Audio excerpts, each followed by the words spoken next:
que cuando digan paz y seguridad, entonces vendrá sobre ellos destrucción repentina, como los dolores a la mujer encinta, y no escaparán. Mas vosotros, hermanos, no estáis en tinieblas, para que aquel día os sorprenda como ladrón. Porque todos vosotros sois hijos de luz e hijos del día. No somos de la noche ni de las tinieblas.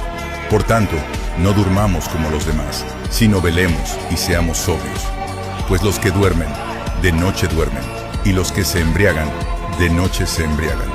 Pero nosotros que somos del día, seamos sobrios, habiéndonos vestido con la coraza de fe y de amor, y con la esperanza de salvación como yelmo.